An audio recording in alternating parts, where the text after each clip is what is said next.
Hello students, कैसे हैं आप लोग? सब बढ़िया, ठीक ठाक। देखो, आज हम लोग स्टार्ट करने वाले हैं अपने सॉलिड स्टेट के अंदर 3D close packing. Last lecture में आप लोग 2D क्लोज पैकिंग को आप पढ़ चुके थे। आज हम लोग स्टार्ट करेंगे 3D क्लोज पैकिंग।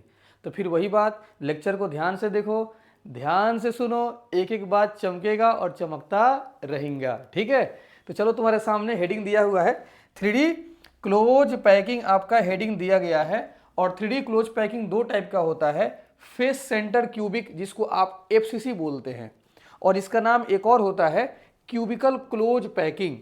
तो FCC का नाम CCP भी कहा जाता है। दूसरा क्लोज पैकिंग कौन है? Hexagonal close packing. अब इस दोनों को अच्छे तरीके से हम लोग देखते हैं। अब देखो 3D क्लोज पैकिंग कैसे, इसका डायग्राम बनेगा, कैसे पैकिंग दिखाया जाता है, आओ हम लोग बात करते हैं। आप सभी को पता है कि 3D क्लोज पैकिंग को बनाने के लिए पहले हम लोग 2D क्लोज पैकिंग बनाएंगे। और 2D क्लोज पैकिंग दो टाइप का होता है, स्क्वायर क्लोज पैकिंग और हेक्सागोनल क्लोज पैकिंग। और उस 2D में सबसे ज़्यादा पैकिंग इफिशियंसी किसका था? हेक्सागोनल क्लोज पैकिंग का। कितना था? 90.67%। वो काफ़ी स्ट्रॉन्ग होता है 2D में हेक्सागोनल। तो 3D बनाने के लिए पहले 2D का बेस बनाना होगा, और सबसे मजबूत बेस जो होगा, स्ट्रॉन्ग बेस, वो हेक्सागोनल होता है। तो आइए सबसे पहले हम हेक्सागोनल क्लोज पैकिंग दिखाते हैं 2D वाला, तब उसके बाद से हम लोग 3D बनाएंगे। देखना एकदम ध्यान से, ठीक है। इसको हमने कर दिया सेलेक्ट, इधर में कर दिया, थोड़ा सा इस इधर में लेके चला आया। अब देखो इधर, इसके बाद से मैं क्या किया, हेक्सागोनल बनाना है तो पहले एक 1D बना दें हम, ठीक है। 1D बन जाएगा। उसके बाद से ये देखो,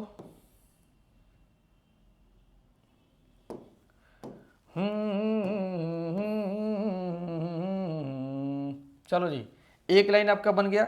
हेक्सागोन बनाना है, तो हेक्सागोन बनाने के लिए फिर एक हम लोग नीचे, आपको पता है हेक्सागोन कब बनता है? दो एटम के बीच में एटम रखा जाता है, ठीक है।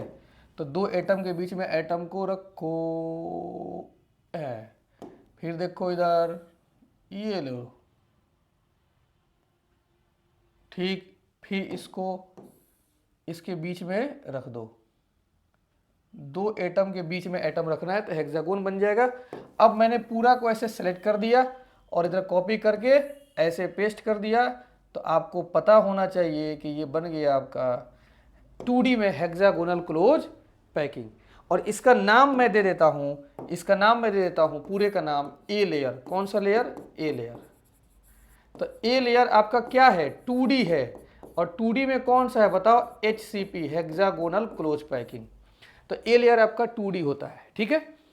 अब जरा देखना ध्यान से कि जब पैकिंग बनाया जाता है, तो आप देखिए यहां पे वॉइड बना हुआ है, जो इसको वॉइड बोलते हैं, खाली जगह। ये देखो वॉइड, ये वॉइड, ठीक है। और ये कौन सा वॉइड है? Triangular void. तो और इसमें यहां पे जो वॉइड है, एक नीचे भी है, इसको तुम क्रॉस से दिखा दो, भी ट्रेंगुलर वॉइड है। लेकिन फर्क ये है कि ऊपर का जो ग्रीन वाला मैं दिखाया हूं वॉइड, ऊपर दो एटम, नीचे एक एटम, तो तीन से मिलके बना है, तो ग्रीन मैं दे दिया हूं। लेकिन जो रेड वाला है, नीचे दो एटम है और ऊपर एक एटम है, तो उसको भी, वो भी तीन एटम से मिलकर बना है, वो भी ट्रेंगुलर वॉइड कहलाता है। लेकिन ऊपर एक एटम है, नीचे दो है, तो इसलिए इसका क्रॉस नाम दे दिए, ठीक है।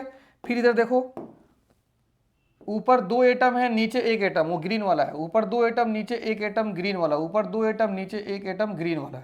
और रेड वाला कैसे है बताओ? तो वो भी ट्रेंगुलर ही है। ऊपर एक एटम, नीचे दो एटम, ऊपर एक एटम, नीचे दो एटम, ऊपर एक एटम, नीचे दो एटम हो गया, ठीक है। तो ये आपका कुछ नहीं है, नया चीज नहीं है। ये आपका जो देख रहे हैं, ये खाली जगह जो है, ये जो आपका ग्रीन वाला है, ये क्या है? सिंपल आपका ये ट्रेंगुलर वॉइड है, ट्रेंगुलर वॉइड। और यहां पर जो क्रॉस है, जो रेड कलर से मैं दिखाया हूं, ये भी क्या है? आपका ट्रेंगुलर वॉइड। बस फर्क ये है कि जो ग्रीन वाला है, ऊपर एक एटम है, वन अपर लेयर में है और दो एटम लोअर लेयर में है। जो ग्रीन वाला है, वो ऊपर, उसमें देखो दो एटम, दो अपर लेयर में है और एक जो है वो लोअर लेयर में है। तो ये ट्रेंगुलर आपका वॉइड बन गया है, ठीक है। अब क्या करना है, इसके ऊपर एक और लेयर रखेंगे क्योंकि 3D बनाना है, और लेयर रखने का मतलब कि वॉइड को हम लोग भरने की कोशिश करेंगे। तो अगर हम, तुम जानते हो, अगर हम लोग ग्रीन वाले को भरेंगे, दोनों ट्रेंगुलर है, ग्रीन और रेड दोनों ट्रेंगुलर है, ग्रीन वाले को रखेंगे तो क्रॉस वाला छूट जाएगा, और क्रॉस वाले के ऊपर एटम रखेंगे तो ग्रीन वाला छूट जाएगा। तो कोई आप सेलेक्ट कर लो एक, चलो मैं ग्रीन वाला ही को, फिर मैं ग्रीन वाले के ऊपर एटम रखता हूं, उस वॉइड को मैं भरने की कोशिश करता हूं। ठीक है, तो देख लो इधर, ये आपका कौन सा है, ग्रीन वाले के ऊपर मैं एटम रख दिया, तो ग्रीन वाला भरने की कोशिश करो। ये देखो, ग्रीन वाले के ऊपर मैंने एटम रख दिया, ग्रीन वाले के ऊपर मैंने एटम रख दिया, ग्रीन वाले के ऊपर मैंने एटम रख दिया। ठीक है, और क्रॉस वाला आपका छूट रहा है, तो कोई बात नहीं, उसको बाद में देख लिया जाएगा। फिर देखो यहां पर भी ग्रीन वाला है, ग्रीन, ये देखो ग्रीन, ये ग्रीन, ये आपका ग्रीन वाला एटम, ग्रीन पर मैंने एटम को रख दिया, बस इतना काफ़ी है। ठीक है, अब देखो ये जो मैंने नया एटम का लेयर में जो रखा हूँ, ये ग्रीन को जो मैंने ढकने की कोशिश किया था, जो नया वाला है लेयर अभी जो मैं रखा हूँ, इसका नाम दे दो बी लेयर। क्या नाम दे दो, बी लेयर। ये हो गया आपका कौन सा लेयर, बी लेयर, इसका नाम हो गया। अब हम लोग तीसरा लेयर रखेंगे, और यहीं से आपका पूरा कॉन्सेप्ट समझ में आ जाएगा कि तीसरा लेयर कैसे हम लोग रखेंगे। तो जरा ध्यान से देखना, तीसरा लेयर रखने के लिए बताओ हम लोग रखते कहां पे है लेयर, लेयर रखते कहां पे, तुम बताओ। लेयर हम लोग रखते हैं खाली जगह पर। अब देखना है कि खाली जगह कहां कहां बनेगा, बना हुआ।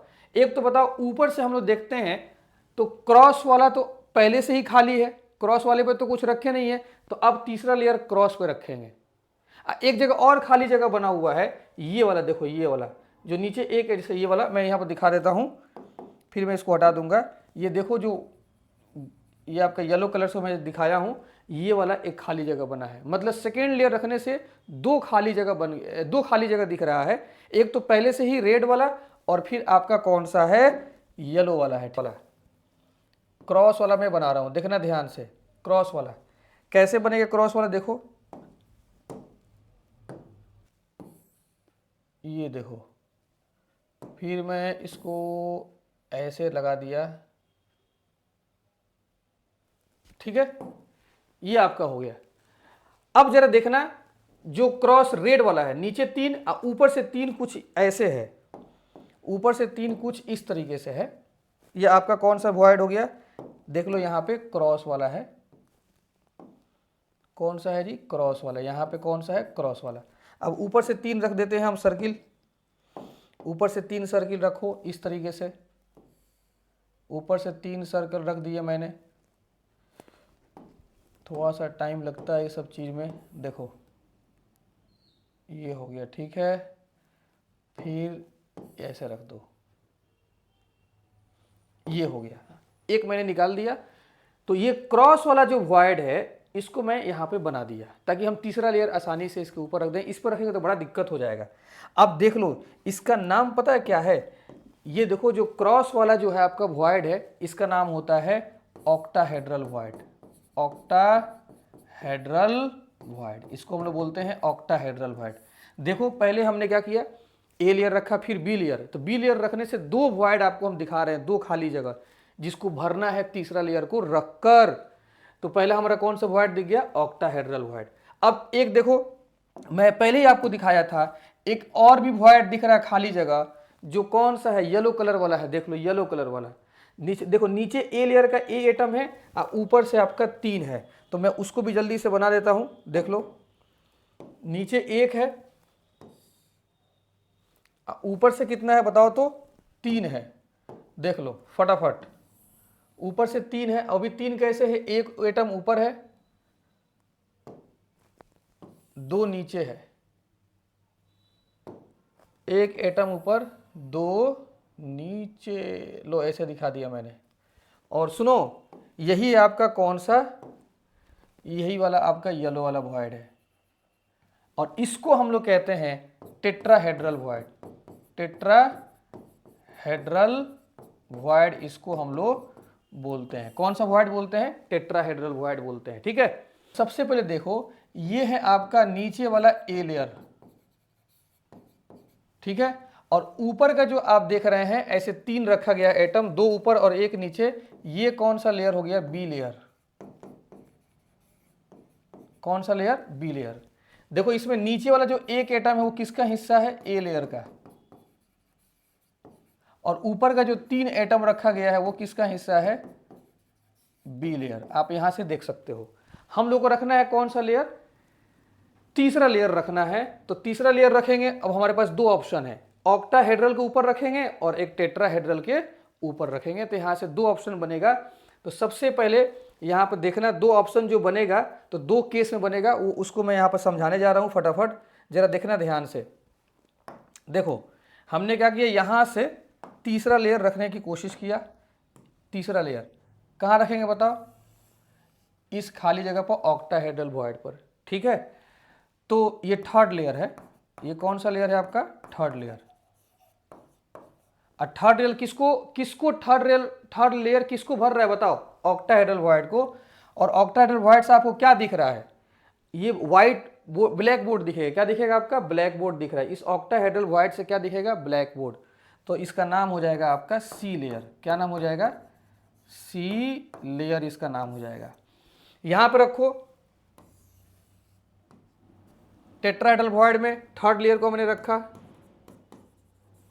थर्ड लेयर को मैंने रखा टेट्राहेड्रल वॉइड में। और इस वॉइड से क्या दिख रहा है बताइए? नीचे का एक एटम दिख रहा है, नीचे का मतलब ए लेयर का एटम दिख रहा है। तो ये थर्ड लेयर किसको ढक रहा है? फिर दोबारा ए लेयर को, इसलिए इसका नाम पड़ जाएगा ए लेयर। ठीक है जी। तो अगर हम लोग थर्ड लेयर को रखते हैं ऑक्टाहेड्रल वॉइड पर, तो इसका नाम हो जाएगा ABC type of packing. ABC type of packing इसका नाम हो जाएगा। ठीक है, और अगर हम लोग थर्ड लेयर को रखें टेट्राहेड्रल वॉइड पर और थर्ड लेयर का नाम वापस ए लेयर पड़ गया, तो इसका नाम हो जाएगा ए बी ए। पहले ए है, फिर ऊपर से बी है, अब फिर इसके बाद से फिर तीसरा लेयर कौन सा हो गया आपका? ए। तो A B A type of packing. एक चीज और बता दें कि ए बी ए, ये एक हो गया, फिर ए बी ए, तो फिर दोबारा आप ए मत लिखिएगा क्योंकि दोनों ए सेम हो जाएगा, तो एक ही ए आपको लिखना है। ठीक है, तो A B A type of packing और ये A B C type of packing.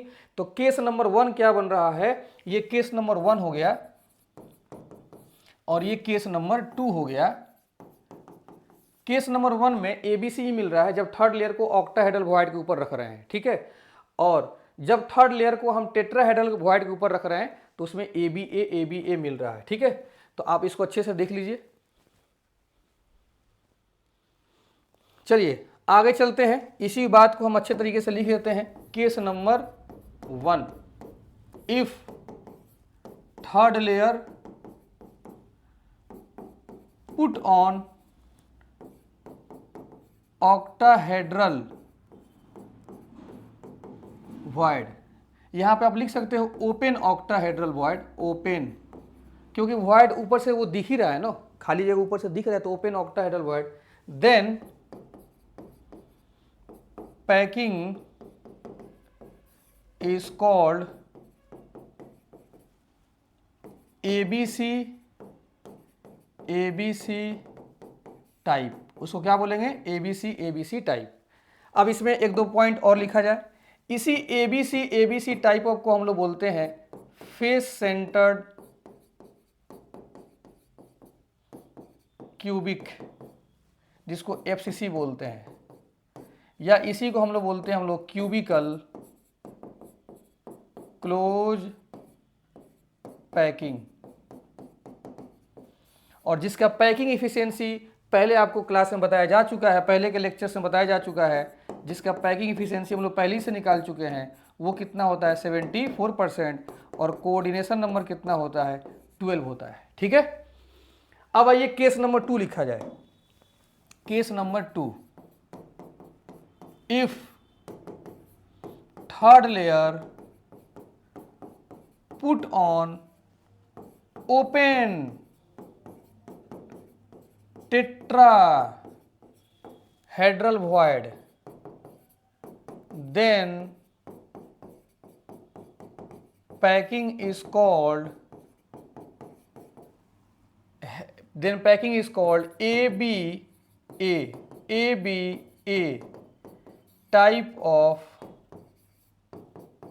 packing, ABA type of packing। ठीक है,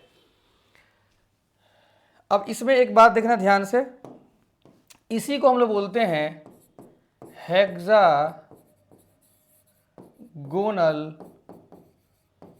closed packing, hexagonal closed packing, जिसको हम लोग बोलते हैं HCP। क्यों हेक्सागोनल क्लोज्ड पैकिंग बोलेंगे इसको? क्योंकि इसके अंदर जो यूनिट सेल मिलेगा, यूनिट सेल छोटा सा, वो हेक्सागोनल यूनिट सेल होगा, हेक्सागोनल यूनिट सेल होगा, जो आगे हम बताएंगे वो कैसे दिखेगा। और इसमें पैकिंग इफिशियंसी कितना होगा अभी से लिख लो, इसका भी पैकिंग इफिशियंसी 74% और इसका कोऑर्डिनेशन नंबर कितना हो जाएगा 12, जो डायरेक्ट आपको याद होना चाहिए। अभी हम इसको प्रूफ भी करेंगे। ठीक है, एक चीज और जरा ध्यान से देखो, काफी टेक्निकल चीज हम यहाँ बताने वाले हैं कि देखो इसमें ए आपका पहला लेयर है, तो इसमें देखो पहला लेयर और तीसरा लेयर दोनों क्या है, सेम है। हेक्सागोनल क्लोज पैकिंग में पहला लेयर और तीसरा लेयर क्या है, सेम है। तो पहला लेयर और तीसरा लेयर अगर सेम होगा तो समझ जाना कि हेक्सागोनल क्लोज पैकिंग है। यहां पे देखो पहला लेयर और चौथा लेयर सेम है, पहला लेयर और चौथा लेयर सेम है, तो समझ जाना ये क्यूबिकल क्लोज पैकिंग है। या ऐसे देख लो, पहला लेयर और तीसरा लेयर अगर डिफरेंट हो तब भी क्यूबिकल क्लोज पैकिंग होगा। ठीक है, आप इसको अच्छे तरीके से नोट कर लो। ठीक है, अब चलते हैं, हम लोग देखते हैं फेस सेंटर्ड, फेस पहला फेस सेंटर्ड क्यूबिक, जिसको हम लोग क्या बोलते हैं FCC, या इसी को हम लोग क्या बोलते हैं CCP। इसको हम लोग क्या नाम दिए थे, ABC type of packing, ABC type of packing इसका नाम दिए हुए हैं। ठीक है, अब हम आपको इसका, हालांकि पहले सब कुछ डेरिवेशन में करा चुका हूं, अब मैं इसको दिखाता हूं कैसे ABC एक क्यूब के अंदर हम रिप्रेजेंट कर सकते हैं। ठीक है, जो काफ़ी इंपॉर्टेंट है, जानना चाहिए आप लोगों को। देखो इधर हम एक क्यूब पहले बनाते हैं, अच्छे से समझना। FCC के अंदर अरेंजमेंट कैसा होता है आपको पता होना चाहिए। 8 कॉर्नर्स पे एटम होते हैं और फिर फेस के सेंटर पे एटम्स होते हैं, तो फेस के सेंटर पे एटम्स बना देते हैं। ये पीछे वाला फेस हो गया और एक इधर आगे वाला फेस हो गया। ठीक है, अब हम आपको इसमें दिखाने की कोशिश करते हैं कि कैसे आपको ये FCC मतलब ABC दिखेगा। ये तो FCC आप जानते हो पहले से, अब ABC दिखाना है। तो जरा देखो, इसको ऐसे मिलाओ, इसको ऐसे मिला के इसको ऐसे मिला दो। ठीक है, ध्यान से देखना, ऐसे ऐसे ऐसे मैंने मिला दिया, और फिर इसको थोड़ा सा इसको सही से दिखा दे, ये येलो कलर हो गया। फिर इसको ऐसे मिलाओ और इसको ऐसे मिला दो। तो जरा ऐसे देखना आपको, यहाँ से व्यू, यहाँ से आपको देखना है व्यू, यहाँ से ऐसे तिरछा देखना है इस तरीके से। तो देखो इसका ये जो आप देख रहे हैं एटम, इसको मान लो ये कौन सा लेयर है, ए लेयर। कौन सा, ए लेयर। ये देख रहे हैं आप, ये वाला और ये वाला, ये वाला और ये वाला जो है, इसका नाम दे दो बी लेयर, क्योंकि ए लेयर कुछ अलग है और बी लेयर कुछ अलग है। अब आगे देखो, ध्यान से यहां पे समझना तुम लोग। ठीक है, यहां पे समझने की कोशिश करो। ये देखो, इसको ऐसे मिलाओ और ऐसे। ठीक है, और इसको ऐसे ऐसे ऐसे मिला दो। ठीक है, तो इसका नाम क्या हो जाएगा, इसका नाम हो जाएगा, देख रहे हैं, ये ए लेयर, ये बी लेयर, और ये क्या हो जाएगा आपका सी लेयर। क्यों सी लेयर, देखो पहले हम इधर से नीचे ऐसे मिलाए हैं और यहां पे क्या है, नीचे कितना एटम है, 1 2 3 4 5, और 1 2 3 4 5 ये ऐसे ऊपर है, देखो ये ऐसे ऊपर है, ठीक है, ये ऐसे 5 ऊपर है और इसका 5 नीचे है। तो ये वाला लेयर और वो वाला लेयर क्या है, दोनों अलग है। इसके देखो ऊपर कितने एटम है, 1 2 3, और इसके 3 एटम कहाँ है, नीचे है, 3 एटम कहाँ है, नीचे। तो ये वाला लेयर और ये वाला लेयर दोनों डिफरेंट है। तो ये क्या हो जाएगा, ए बी सी। अच्छा अब सुनो ध्यान से, जैसे ये कौन सा लेयर था, ए लेयर, ऐसे देखो ये कौन सा लेयर है, ए लेयर। तो सेम एक एटम जो ए लेयर में है, सेम इसका नाम अब क्या हो जाएगा, ए लेयर।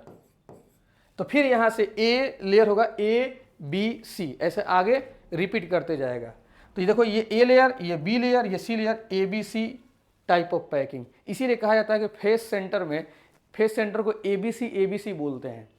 तो मैंने एफसीसी का अरेंजमेंट में आपको मैंने दिखा दिया प्रूफ करके कि इसको हम लोग क्या बोलते हैं, इसको हम लोग क्या बोलेंगे, ए बी सी भी बोल सकते हैं। उम्मीद करते हैं आपको समझ में आया होगा, ठीक है, इसको आप नोट कर लो।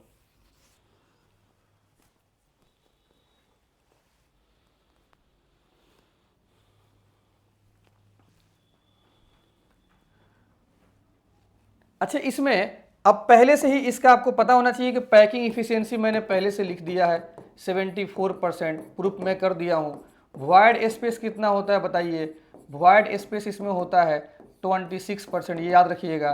कोऑर्डिनेशन नंबर कितना होता है 12। इसमें एज लेंथ और रेडियस के बीच में रिलेशन कितना होता है, ये पहले से मैं लिख चुका हूँ, ये आपको पता होना चाहिए। बस मुझे यहाँ बताना था कि एफसीसी में ए बी सी कैसे दिखाया जाता है, ठीक है।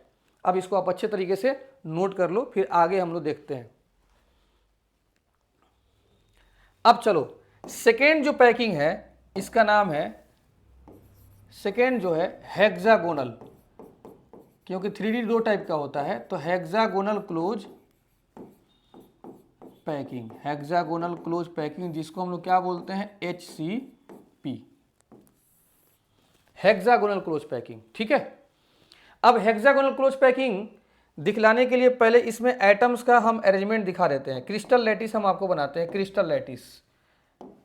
थोड़ा सा हम बैक आते हैं, आप देख लो इधर कि इसमें आप देखिएगा कि टेट्राहेड्रल में ही आपका हेक्सागोनल आता है, ए बी इसी को बोलते हैं।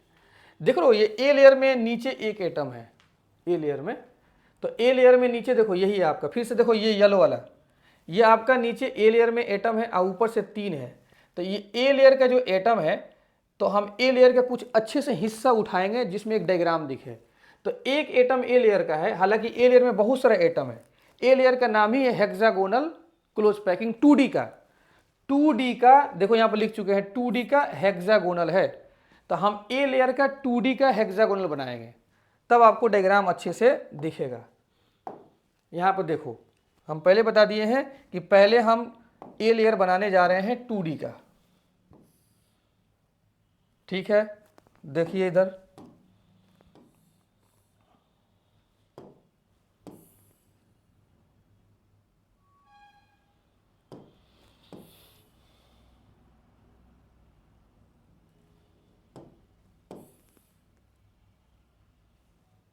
ऐसा बनाना है ताकि आपको हेक्सागोन दिखे,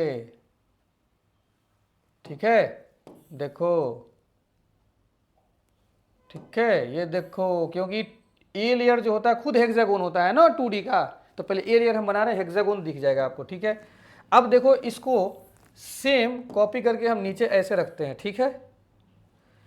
ध्यान से समझना, ये आपका कौन सा लेयर हो गया, ये आपका हो गया ए लेयर, और आपको पता होना चाहिए इसका नाम क्या है, A B A type of packing. मतलब ए, अब बीच में एक बी आएगा और फिर ए रिपीट मार देगा।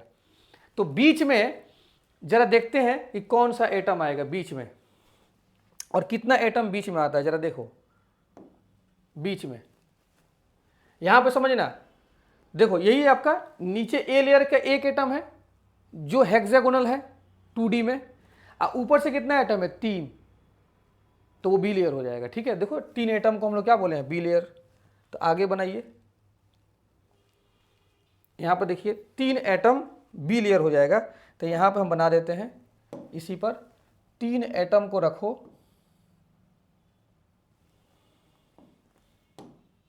तीन एटम को मैंने रख दिया। चलो इसका कलर हम चेंज कर देते हैं, ठीक है, कलर चेंज कर देते हैं, रेड कलर कर देते हैं। 3 एटम यहाँ पर रख दो।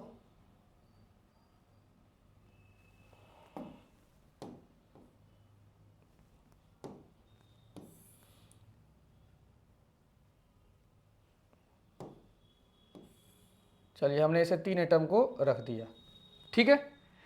तो ये जो ऊपर से हमने 3 एटम रखा है रेड कलर से, इसका नाम हो गया आपका कौन सा लेयर?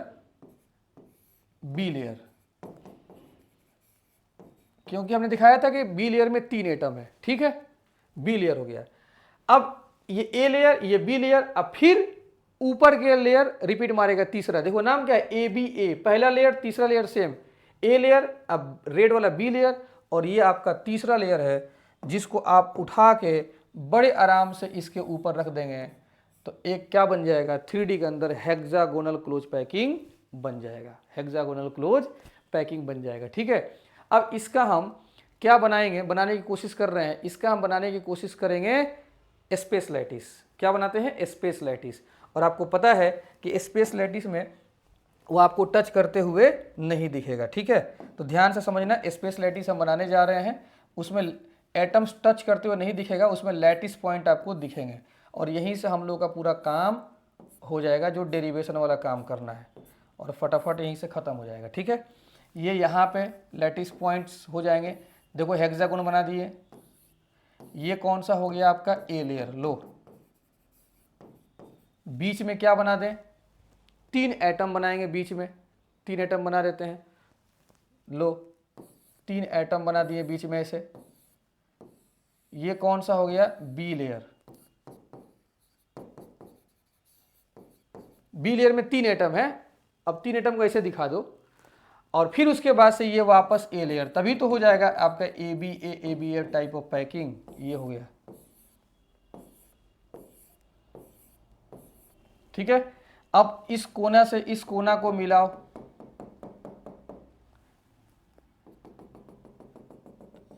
इस कोना को इस कोना से मिलाओ, ऐसे, ठीक है। ये नीचे वाला कोना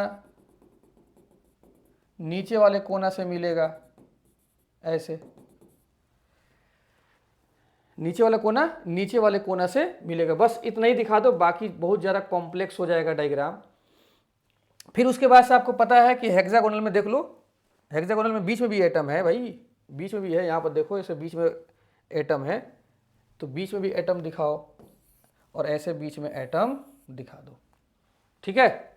अब इस हेक्सागोन का हम मान लेते हैं, यहाँ से यहाँ तक का हम मान लेते हैं, इस हेक्सागोन का हाइट कितना है? c। और ये 3 एटम आप देख रहे हैं, ये 3 एटम जो आप लोग देख रहे हैं एक साथ, ये इन दोनों के बीच में है, तो इनका दूरी यहाँ से c/2 है। यहाँ पर लिख देते हैं, यहाँ से इनका दूरी जो है 3 एटम का, यहाँ से ये कितना है? c/2 पे है, आधा है, ठीक है। तो अब आइए हम लोग बात करते हैं, इसमें सबसे पहले निकालते हैं हम लोग नंबर 1, सबसे पहले effective number of atoms, effective number of atoms in per unit cell कितना हो जाएगा बताओ। तो यहाँ पे कॉर्नर पे कंट्रीब्यूशन, ये देखो कॉर्नर पे कंट्रीब्यूशन कितना हो जाएगा, तो इसके कॉर्नर पे कंट्रीब्यूशन होता है 1/6, याद रखना कितना होता है? 1/6। कैसे? देखो आप जानते हैं एक क्यूब के कॉर्नर पे कंट्रीब्यूशन कितना होता है? 1/8। लेकिन हेक्सागोन में क्या होता है, जरा देख लो, कुछ ऐसे है। तो हेक्सागोन में होता क्या है, ये इसमें ऐसे होगा, एक कॉर्नर नीचे है और फिर उसके ऊपर भी तो होगा, बगल में भी तो बहुत सारा यूनिट सेल होगा, तो इसके कॉर्नर का कंट्रीब्यूशन होता है 1/6, याद रखिएगा। हेक्सागोन में कॉर्नर का कंट्रीब्यूशन 1/6 होता है। तो बताइए टोटल कॉर्नर्स पे कितने एटम है? अगर आप देखिएगा तो 12 एटम है, इंटू 1/6, प्लस ये देखना फेस के सेंटर पे 2 है, यहाँ और यहाँ, तो 2, और फेस सेंटर कितना होता है? कंट्रीब्यूशन 1/2 2 होता है, फेस का किसी भी फेस का सेंटर का 1/2 होता है, प्लस 3 एटम जो है एकदम बॉडी का बीचों बीच है ये, तो उसका कंट्रीब्यूशन 1 हो जाएगा। तो आंसर कितना हो जाएगा, यहाँ पे 2, यहाँ पे 1, यहाँ पे 3, कितना हो जाएगा 3 और 1 4, 4 और 2 6। तो इसमें जेड का value effective number of atoms जिसको हम लोग बोलते हैं जेड, वो कितना है 6 हो गया। कितना हो गया 6। अब निकालते हैं हम लोग कोऑर्डिनेशन नंबर। कोऑर्डिनेशन नंबर कितना होता है, कोऑर्डिनेशन नंबर, तो कोऑर्डिनेशन नंबर इसका होता है, ये निकालिए, इसी को देख के निकालो कोऑर्डिनेशन नंबर, इसी को पार्टिकुलर एटम मानो। बताओ ए लेयर में कितने एटम को टच कर रहा है 6 को, तो 6 को कर रहा है सेम लेयर में टच। फिर इस ये एटम के नीचे 3 एटम है, तो 3 कहाँ कर रहा है बताओ, लोअर लेयर में। और फिर बताओ इसके ऊपर भी तो हेक्सागोन होगा, और जब ऊपर हेक्सागोन बनाओगे तो सिर्फ इसी के ऊपर खड़ा कर दोगे तो फिर ये 3 एटम ऊपर आ जाएगा, तो फिर ये 3 एटम को टच करेगा अपर लेयर में। कितना हो जाएगा आपका यहाँ पे 12 हो गया। कितना हो गया 12। कोई दिक्कत। इसके बाद हम लोग तीसरा जो कैलकुलेशन करने वाले हैं वो क्या करने वाले हैं, तीसरा कैलकुलेशन हम लोग पैकिंग इफिशियंसी का कैलकुलेशन करेंगे, और वो होता है Z into 4/3 pi R Q, और नीचे हो जाएगा volume of unit cell into 100। ठीक है, तो जेड पता है। अब वॉल्यूम ऑफ यूनिट सेल कैसे निकलेगा उसके बारे में हम बता रहे हैं, आप पहले इसको एक मरतबा अच्छे से देख लीजिए, इसको आप नोट कर लीजिए। ठीक है, देखो वॉल्यूम ऑफ यूनिट सेल कैसे निकलेगा, वॉल्यूम ऑफ यूनिट सेल हम लोग को निकालना है। तो 3D का कभी भी वॉल्यूम निकालना है तो पहले यहाँ पे पहले बेस का एरिया और इनटू हाइट से गुना कर दोगे तो वॉल्यूम निकल जाएगा। ठीक है, तो बेस एरिया इनटू हाइट से गुना कर दो, और बेस क्या है आपका हेक्सागोन है, 2D का हेक्सागोन बेस है, तो 6√3 r का स्क्वायर, और हाइट को तुम क्या मान लो c। ठीक है, और यहां से हम आपको बता दें कि यहां से हम लोग को c निकालना है जो हाइट। तो डेरिवेशन तो हम नहीं करेंगे, टाइम बर्बाद होगा, बस इतना देख लो कि हाइट कैसे निकलेगा, ये जरा समझ लो ध्यान से। हाइट निकालने का जो तरीका होता है, यहाँ पे ये वाला एटम को हम मानेंगे, और नीचे का देख रहे हैं आप 3 एटम है, इसी 3 एटम को के ऊपर ये चौथा एटम जो ऊपर वाला टच कराएंगे, और यहीं से हम लोग c का वैल्यू निकालेंगे, और हाइट यहीं से निकल जाता है। और वो डायरेक्ट वो कितना होता है हाइट का वैल्यू, वो जरा देख लो c का वैल्यू डायरेक्ट कितना होता है। तो c बराबर होता है 4√2 अपॉन √3 इंटू r, ये हाइट हो गया आपका। ठीक है जी, ये आपका किसका फॉर्मूला हो गया, हाइट का फॉर्मूला हो गया, मतलब c जो होता है। अब इस हाइट को यहाँ पर ले जाके हम रख देंगे, और आराम से क्या करेंगे हम लोग पैकिंग इफिशियंसी निकाल देंगे। जेड का वैल्यू कितना आया है 6, 4/3 pi R cube upon volume of unit cell 6√3 का आर स्क्वायर, और c कितना है 4√2 अपॉन √3, और ये कितना हो जाएगा r इंटू 100 तो होता ही है। इसको सिंप्लीफाई किया जाएगा और आंसर कितना आ जाएगा 74%, जो कि आपको याद रखना पड़ेगा। कोई दिक्कत, जरा देख लीजिए। और एक चीज और देख लो, यहाँ पे कॉर्नर का कंट्रीब्यूशन हमने कितना बताया था 1/6 हेक्सागोन में, और क्यूबिकल में कितना होता है 1/8। अब इसको हम एक जगह जितना पढ़ाए हैं उसको हम समराइज कर देते हैं। ठीक है, जरा देखिएगा ध्यान से। आरके स्पेशल जो ऑब्जेक्टिव के लिए, ऑब्जेक्टिव क्वेश्चंस के लिए काफ़ी इंपॉर्टेंट है आरके स्पेशल। जरा देखिएगा, इधर हो गया आपका 3D क्लोज पैकिंग, इसको हम एक जगह लिख देते हैं 3D क्लोज पैकिंग। ये 3D क्लोज पैकिंग आपको पता है कि 2 टाइप का होता है। एक कौन सा हो गया CCP, जिसको आप FCC भी बोला करते हो। नीचे यहाँ पे हो गया HCP, हेक्सागोनल क्लोज पैकिंग। सबसे पहला इसका बताइए effective number of atoms Z कितना होता है। इसमें एटम्स का संख्या 4 और इसमें कितना आया है 6। दूसरा कोऑर्डिनेशन नंबर, इसमें भी 12 होता है और इसमें 12 मैंने प्रूफ कर दिया। तीसरा बताओ, तीसरा पैकिंग इफिशियंसी कितना होगा 74%, और यहां पर भी कितना होता है 74%।